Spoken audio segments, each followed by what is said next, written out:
सबसे पहले तो थैंक्स जिन्होंने हमारे प्रीवियस वीडियो को इतना ह्यूज रिस्पांस दिया, अनएक्सपेक्टेड रिस्पांस दिया और स्पेशली जिन्होंने कमेंट किया।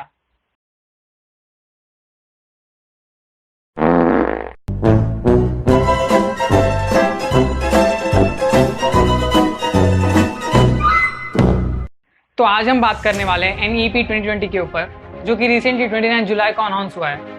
और इसमें सबसे बेसिक चेंज HRD को एजुकेशन डिपार्टमेंट कंसिडर किया गया है, क्योंकि अब ऐसा माना जा रहा है, ऐसा बेसिक रीजन दिया जा रहा है कि एजुकेशन को एज ए रिसोर्स नहीं एज ए नेसेसिटी देखा जाएगा।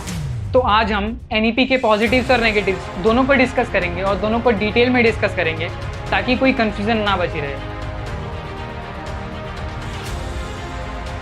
तो इस न्यू एजुकेशन पॉलिसी में सबसे बेसिक और बल्कि सबसे इम्पॉर्टेंट भी जो चेंज हुआ है वो 10+2 ईयर्स को 5+3+3+4 ऐसे 4 स्टेजेस में डिवाइड किया गया है। फर्स्ट स्टेज 5 साल का, जिसमें बच्चों की प्लेइंग और एक्टिविटी इन सब बेसिक और नेसेसिटी चीज़ों पे ध्यान दिया जाएगा। दूसरा स्टेज जो कि 3 इयर्स का होगा, उस पर बच्चों से इंटरेक्ट किया जाएगा और उनको टॉकिंग स्किल्स मतलब जो बेसिक स्किल्स है वो सिखाए जाएंगे। थर्ड स्टेज जिस पे सबसे ज़्यादा फोकस किया गया है, इसमें सबसे इम्पॉर्टेंट पॉइंट जो नोटिस करने वाली बात है वो ये है कि बच्चों को वोकेशनल ट्रेनिंग दी जाएंगी। रेगुलर इंटरवल्स पे 6 to 8 ग्रेड में 10 डेज का बैगलेस पीरियड रखा जाएगा, जिसमें बच्चों को इन स्किल्ड और एक्सपर्ट जैसे कि लॉन्ड्री, प्लम्बर, इलेक्ट्रीशियन, इन लोगों के पास लेकर इनके साथ ट्रेनिंग दी जाएगी और इनके अंडर प्रैक्टिकल काम सिखाए जाएंगे, जिनसे इन बच्चों को आगे जाके बेनिफिट हो। इनसे 2 पॉइंट्स ये बहुत क्लियर है। पहले, सोसाइटी और फैमिली की मेंटालिटी जो है ये इन काम को देखने की कि ये काम जो छोटे लोग हैं, जो जिनके पास कोई काम नहीं है, जिनकी कोई अर्निंग नहीं है, उन लोग ही कर सकते हैं, हम नहीं कर सकते, ये चेंज होने की बहुत ज़्यादा चांसेस है। और दूसरे, इन बच्चों में जो ये काम करेंगे आगे जाकर ये काम को रेस्पेक्ट देंगे और ये जो काम करते हैं उनको रेस्पेक्ट देंगे। तो इस न्यू एजुकेशन पॉलिसी में कुछ और ऐसे पॉइंट्स हैं जिन पर डिस्कस करना थोड़ा इंपॉर्टेंट है। पहला, कि बच्चों को 6 स्टैंडर्ड से कोडिंग सिखाई जाएगी, जो आज की डिजिटलाइजेशन को देखते हुए बहुत इंपॉर्टेंट कंसिडर किया गया है।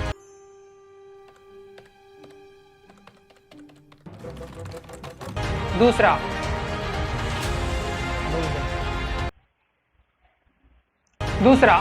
सेल्फ असेसमेंट होगा।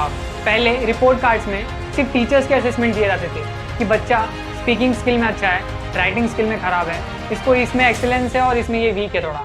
तो अब ये भी एक मॉडर्न स्टेप है जिससे बच्चों को सेल्फ असेसमेंट का एक नया फंडा पता चलेगा। और इसमें ये भी इंक्लूड किया गया है कि अब बच्चों के फ्रेंड्स भी उनको असेस कर सकते हैं। तीसरा, अब बोर्ड एग्जाम्स का जो प्रेशर है जिससे सब डरते हैं, नॉर्मली हर एक बच्चा बोर्ड के प्रेशर के नीचे दबा हुआ रहता है, उसको कम कर दिया गया है। और अब बोर्ड में कोई एग्जाम्स नहीं होंगे, उनको जस्ट नॉर्मल की तरह पर ईयर 2 एग्जाम्स कंसिडर किया जाएगा। Oh my God! Wow! Fourth, तो अब 6% ऑफ GDP एजुकेशन को फंड किया जाएगा, जो कि पहले 3 to 4% के बीच में था। और लास्ट, अब मेमोराइजेशन का जो प्रोसेस है, जो हमें पहले एग्जाम में आंसर्स लिखने पड़ते थे, उनको हटा दिया गया है। अब रट्टा मार वाला जो प्रोसेस है ना, वो हट गया है।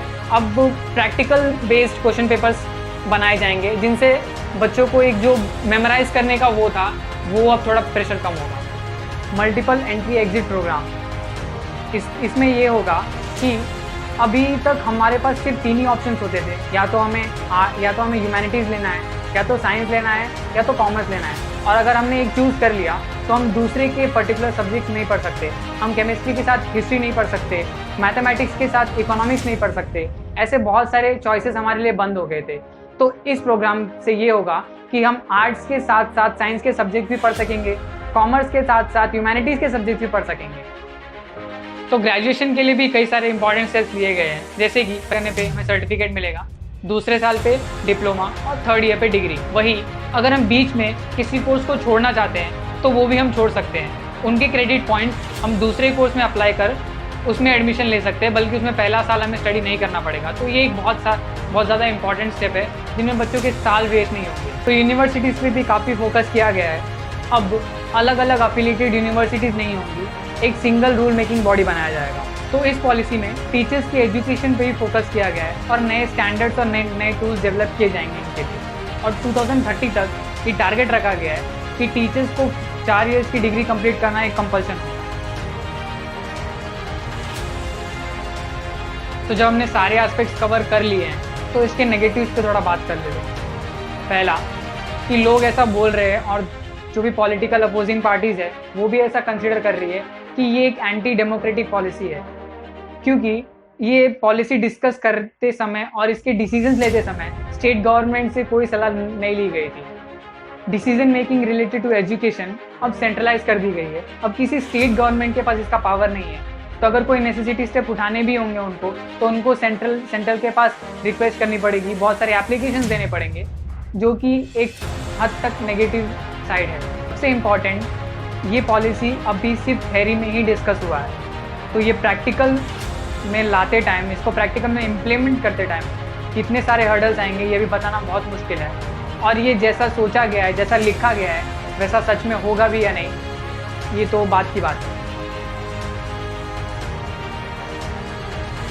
डोर्स फॉरेन यूनिवर्सिटीज़ के लिए भी खोल दी गई हैं, जिनसे क्वालिटी ऑफ एजुकेशन के स्टैंडर्ड में एक इंक्रीमेंट होगा। लेकिन कुछ पॉइंट्स ये भी रखे जा रहे हैं कि इससे लोअर जो है, मतलब जिन लोअर इनकम वाले पीपल है उनको डिफ़िकल्टी होगी, क्योंकि इससे एजुकेशन का जो चार्जेस है, एजुकेशन की जो कॉस्ट है वो बढ़ जाएगी। तो हो सकता है इनसे इनको नुकसान हो, लेकिन एक क्वालिटी ऑफ एजुकेशन के स्टैंडर्ड में तो इंक्रीमेंट ज़रूर होगी। 5th स्टैंडर्ड तक स्टूडेंट्स को उनकी रीजनल लैंग्वेज में पढ़ाया जाएगा।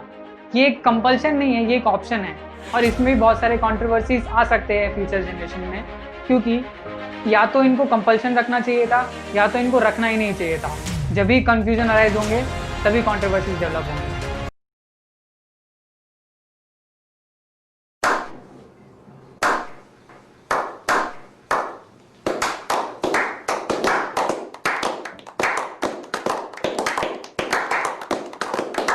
और जब हमने पॉजिटिव्स, नेगेटिव्स और बाकी सारे एस्पेक्ट्स इस पॉलिसी के डिस्कस कर लिए, तो सबसे ज़रूरी पॉइंट ये नोटिस करना भी है कि अभी सिर्फ इस पॉलिसी का ड्राफ्ट फाइनलाइज हुआ है, ड्राफ्ट को परमिशन मिली है। अभी इस पॉलिसी को कई हर्डल से गुजरना है, और ये भी हो सकता है इस पॉलिसी के जो नेसेसरी चेंजेस है, नेसेसरी पॉइंट्स है, वो भी बदले जा सकते हैं।